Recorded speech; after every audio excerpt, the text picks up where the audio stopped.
Abusha for Yemobibia Kwaba at the Bagana Online, a YouTube channel. And that also Yakupon Daroma Yatanasi Morgana Usuni. Jumedia de bro a TBU. Yano a Jumedia Yashanes considered the Bia, Yachirimucho, no said the Bea and Semi Coso in my Ganem. The who here, I was a birchly, ye Timubu, now Tiasiano. Yano and at the bro Ghana Online, so maybe I will pay free beer. Wohwe no na wahye video no so sɛ beya unua bi benya bi ahwe enne yatena se a na yehwe ensem ba ko mienu bi a edi ahim ɛwɔ ye man Ghana mu yɛkɔ amanyo semu kakra former president John Dramani Mahama samra mi ne ka sɛ NDC amanyoku no asan to aba asan yi ne bio sɛ ɔmɛyɛ franka tuni emfama amanyoku no emfanko aba ye beto no 2024 December 7th. Papai, from 2016, and onye president of the country view, okoye ex-president. Just say na mamu eba na wiye. Na ochi mu wiye one a lawyer for ekusiai. Ewo dwumadi so kubia na assemtia ne da so the third annual lawyers conference. Na just say a lawyer for a conference via omoye na de toso miensa na ye papa former president John Dramani Mahama ekui eto omosa frɛ no se omekasa omudwumadi kese yase na ye papa John Dramani Mahama former president ko dwumadi na se no odi nsɛm bi ekotu dwa na nsɛm odi kotu dwa no na ama Ghana for bebre church omadwen. And some of the Pakai na say, ye my Ghana more ye way, ye woman penny, Nana Akufo Addo, and the AD so. Ne Kamiako say, ye president, Nana Akufo Addo. Washada afa kwen so, ama ye judiciary no, eba Ghana, say ya mamrem, ye courts ahodo no, akesi a free high court, they call appeals court. They call a Supreme Court. Just say President Akufo Addo shed that pa ye ni da ho and what is NPP amanyo kuo for penny for a domako gugugu a high court and ye superior courts ahodo ni mu. Na ye papa yi echire mu a de ntia omampanyi Akufo Addo yes ani emani nyina no ene say osuro say 2024 abatoa ebekoso ewo ye man Ghana mu no. Enyade se NPP amanyoku ne bedi nkunim na onim se NDC amanyoku ne bedi nkunim ti NDC amanyoku ne ba power pe se wan sisi na chi a na je se ni ministers ene na poundfo a ono mo ye adwuma no na je se NDC amanyoku aban no e de omo begina emranim e di omo asem wanye udwumadi ye bia no na je se emra no ene obedi ye no na President Akufo Addo sura Samri what is aye a George for judge ahodo edomako gu Ghana ye courts ahodo ni mu a omu nyina ye NPP amanyoko ni ma ye papa yechire mu a ebi mu kra ye known executives Samri amene wo kasai obekọ ye courts ahodo ni mu no na omu ye judges na de ntia we nyina ekoso no said ye papa ne kai no because President Akufo Addo nyina ban omu suro accountability. Ye papa no ekasai tene bidi kan ewo dwumadi a na yatu din the third annual lawyers conference. Me pa cho yemfa mreketo bi na inokomwaye na ensem a ye papa John Dramani Mahama okadefa President Akufo Addo ho ene Ghana ye court system no ho sesi ha no yenkode yenkutie ensem no na ye ba na ya chechire mu kakra. Currently, the judiciary is packed with NPP inclined judges because this government has carried out a deliberate policy of putting their people on the bench. It's more than 80 towards 100 and counting. He's packed the courts, and we know that they've packed the courts because they want to avoid accountability after they have left office. And so all manner of people who are known to have been partisan, to have been executives of their party, who are in the legal profession, are being leapfrogged into the superior courts and other places. We must be prepared as NDC legal persons to also go onto the bench so that we can balance out, the judicial. And so I encourage some of you to look at careers on the bench so that we can balance out what the current situation is. Yo, for Abusia, former President John Dramani Mahama, and you could see in Semahodoa, or the Kotuja, was the 3rd annual lawyers conference, Jumedia course over the weekend. Ni church the munina no, titia. The Okanina say President Akufo Addo was shed the pan to call a high court, appeals court, and the Supreme Court. Judges a omudi asem omo nyina NPP for na we chirema 80 to 100 judges omo nyina ye NPP for and just President Akufo Addo na ban atesa wo mo a onoma kogu ye courts ahodo ni nyina ne se omo ye se de be omitima kata omachi na eniema omo ye ya ankoyie no omo pese omo bebu ho akonta evi se Ghana ya hwehwe ne kire se wunya asem a ana ye bo kwadu a bia ye de wokɔ no yesi ye de wokɔ court na ye de wofa mra kwan so na ye di wasem se bubowa na asotwe wo ho na ye de amawo na se mu ama wo so a na je se wanya wuti akwa akodidim na ye no na ye papa yi gina mu esan ka asem bi se de be ya be ma se sei no saa de NPP for aye a o mate sa o microphone ko a kogu ye courts ahodo no as judges no o stresse NDC amanyokuo ne mpanyimfo mozo so mo mani nye ho se mozo so betimi akọ bench ya kaso betimi akọ bench a se odo so betimi asua dia na yetima paw se odo so bra na be ye lawyer bo so bra na be ye judge na eno no okirem se NDC amanyokuo akrachefo no omo munim mra omo sua mra no mutimi ye saa die we a betimi aboa ama nipa bebreba NPP for asesa wo mo President Akufo asesa wo mo a omo nyina ye NPP amanyokuo no efo no ebetimi abalance ewo eye ye various courts no ye no eye nsem a ye bapa former President John Dramani Mahama odikotu dwa ewo eye lawyers jumedi bi omudi a eye the 3rd annual lawyers conference ye no na nipa bebre na church romadwen ye besan akwakohwe video simabi na ya samba sa video ni ye kwakohwe no eye video a etwagu ye 2022 na ni nyina no to so na ye former President John Dramani Mahama we no nye die edikan a former President John Dramani Mahama odi nsem bi tudwa eye seemingly an attack on the judicial system. Former President edikan aka bibia na ekire se the air course judicial system minimum under the present government no na ni enye ho yenko na yenko tie sa video no yenko hwe na yentie sa video na oye 2022 no na yemra na yekohwe na ye ba ye behu se nye dan edikan ni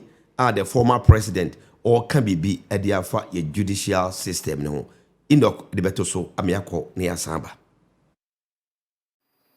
Recently, so badly has the image of our judiciary deteriorated that many of our citizenry openly make mockery of our justice system and of our justices. The phrase, go to court, is these days met with derisive laughter instead of hope that one will truly get justice if he went to the courts. If people are not poking fun about politics and inducements being used to sway the hand of justice in the lower courts, then it is poking fun and making statements about the 7-0 of the unanimous FC. Verdicts which mostly involve cases of a political nature in our Supreme Court. This is an unfortunate but serious development. One of the scariest existential threats to any democracy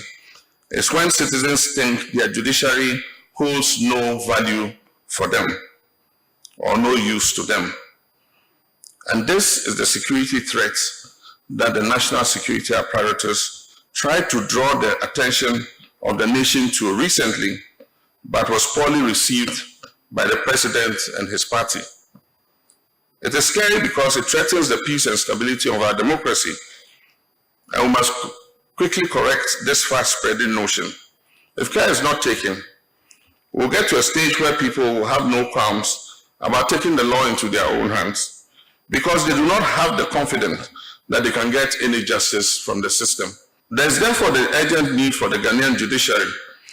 to work to win the trust and confidence of the citizenry and erase the widely held perception of hostility and political bias in legal proceedings at the highest courts of the land. Unfortunately, we have no hope that the current leadership of our judiciary can lead such a process of change. We can only hope that a new Chief Justice will lead a process to repair the broken image that our judiciary has acquired over the last few years.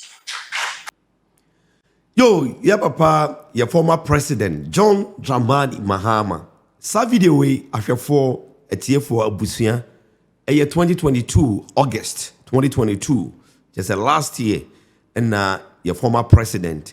or de sa and semi etuja, na uti in some na poso. Then all come na kusi and say, a judicial system, no, just say, yemra sem, any a court, sem, ni a sin, sem. Ewo omampanyi Akufo Addo abreso no kame akoye se enyenyenyenyenyenyenyenyenyenye na yese bi okakra ne se nipa bebre anya bambuo ewo ye court and ye court system no ho enti ebedu ba bi ni yanhwe yi a obi nya asem na okasa odene court kra nipa no obesero ni nyina ne se omampanyi Akufo Addo osesa NPP amanyokuofo ene de omo ekoye judges we various court systems in mu yanunti ana mane kasa ansem no na ensemi o kasa wie ya na nipa bi mu se da bi omampanyin dada enkasa sa anya hwe kra no wabeye commander in chief of the armed forces we opanyi kese we statesman nti ekoba se da biara da onsema wo ka no ekoye attack wo judicial system ne so a na kamia koye se antwa yi ni baba ko a wa kire na adwen e won sema former president John Dramani Mahama editu dwa edifa ye court system ho no eye koku anyidohu emre bi atwemu enche ye kra no na we deputy general secretary edema NDC amanyokuo no sado so enna omampanyin dada Evans Atamils na breso yakopon fa ye papa ne kra ensie ye na breso on a director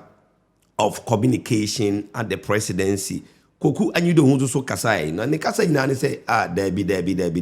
entwe ye former president John Dramani Mahama. Ensma woka edefa judicial system no debi enye kra. Na de papa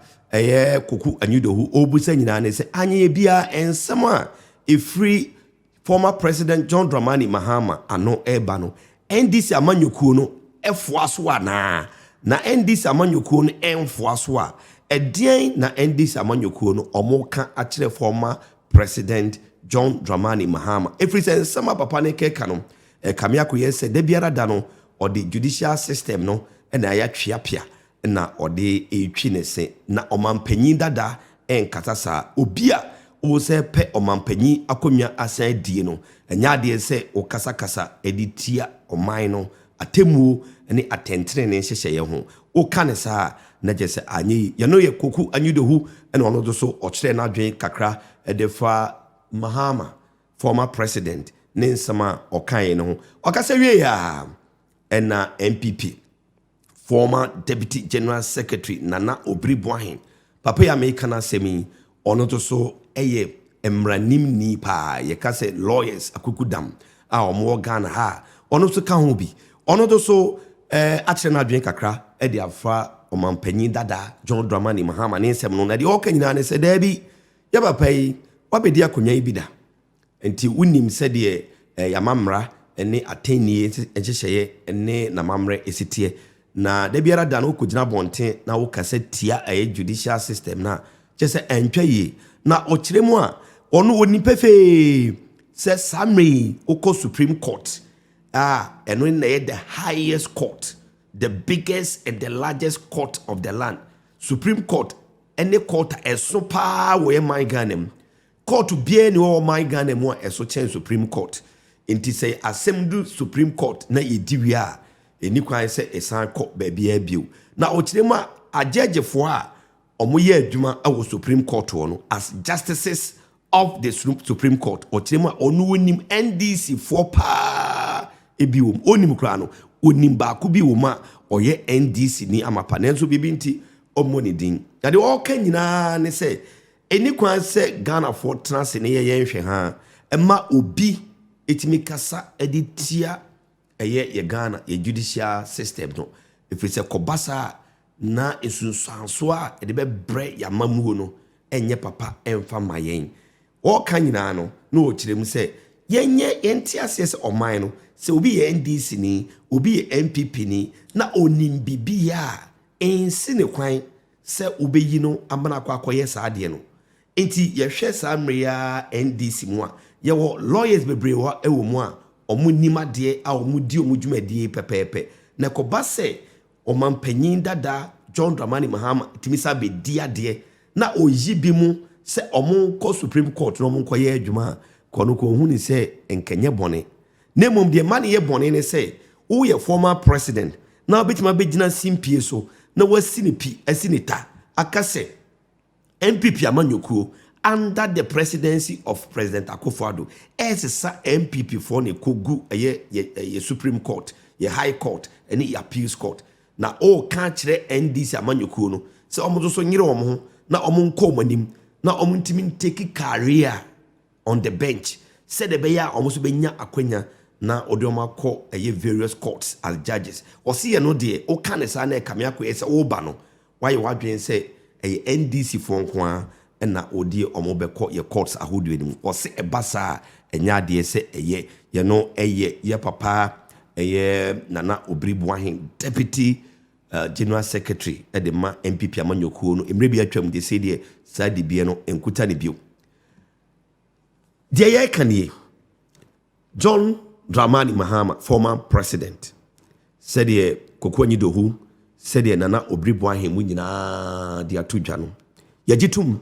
say o mine woman, o man penny dada, John Dramani Mahama, or you on mine penny wepem, or would the breakers here, or home quine, say a same beer coso or minim, the ontiasiano, utimi extenadring. Nemum, a cobase de bia, say o man penny dada. Na obekasa na ubu ye court system no animtia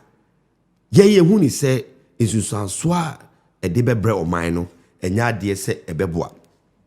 ye hwe adesua bi kakra e wa ase de na oman Ghana yamamu no de na ka kire yen efa the appointment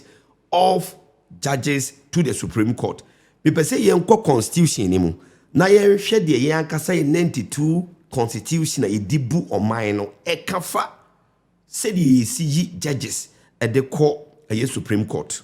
at the court High Court at the court Appeals Court article 115 to 120 article 115 to 120 of the 1992 constitution the ekani Chief Justice shall be appointed by President in consultation with the Council of State. Other judges of the Superior Court of Judicature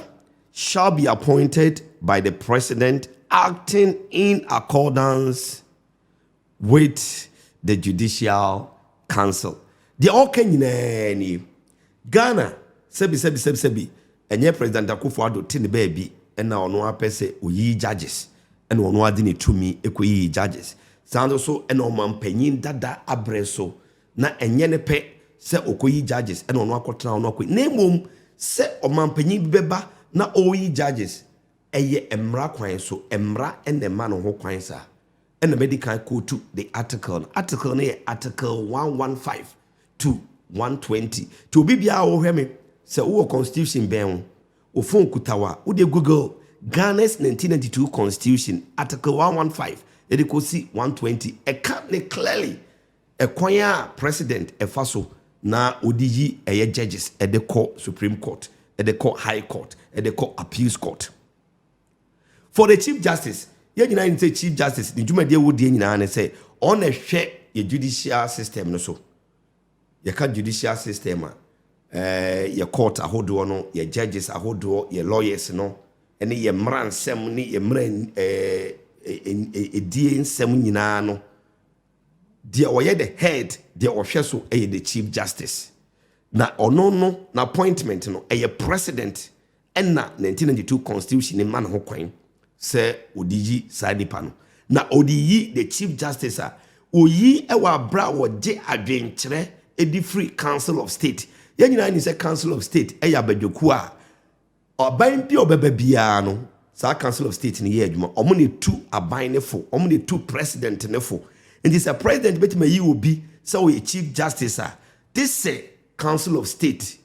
a man ho kwan and now to su ho kire Council of State na Council of State e bono chidom say dia wo pesa wo ye no ye tawachi nti utibi eyi nti President Akufo Addo say President Mahama say ba komia so biewa eje ono ane pe na obi kwa kogina ba bi say mi koyi asemasi as Chief Justice na mum eye emra and the channel say onyi emra and the man ho kwan ye no ye article 115 to 120 na we Chief Justice ni so wi a onwie Chief Justice na ye panyi pa wo be hwe ye court system ne ye judicial system ne nyina so na judges ye don be ye adwuma no e dey so na emra constitution ne kafa ho constitution so sa can clearly article 115 ekusi 120 ni mu say president krona no so say judges edom ko High Court edom ko Appeals Court edom ko Supreme Court na ansa na president ni be yi judges no oje adwenkyere edi free judicial service judicial council in the first one no Chief Justice the president eje adwenkyere edi free council of state but about other judges to the other courts na they also ma president na adwen the judicial council. Enti nsema ye kan nyina ene kwadu a former president Mahama ebo president Akufo Addo no ewo ni nyina so na se ye wo problem bi ewo ekwan ya faso yi judges edeko Supreme Court ekwan ya yi judges edeko High Court ne courts ahodo ni mu a ene awo se ye how ene ye so bo ni nyina no me madwem no ye mfa mu the article 115 to 120. If it's article 115 to 120, and the map president in this to me, no. And it say, yeah, kasa as on mine, ye dear to say, ye do rebia, ye peso o man penin, ebenya to me, no, dear ye judges for, edomako Supreme Court, and a court a who do any mudia. And ye yen for queen so, nasa article 115 to 120 na, and this out to me, no, my president, no. Ye nis out to me, no, in free. Ni beti ma yisa out to me, everywhere. This year amendment to the constitution. Na ye mu say ye free shas ye as o mine say ye pese ye nsakraye ewo ye constitution ni mu no san sakraye no akwa kodru say ya ye o mine bia say ye to abayi obi so ye president ye die tumi nyina wo mine ni mu ene de ma president ne wo tumi a otimi di apamfo more than 5,000 eba IGP president nebeyi eba chief of staff of the armed forces president nebeyi eba chief justice president nebeyi eba judges ahodo president nebeyi minister president nebeyi eti constitution no ama president na ye too much powerful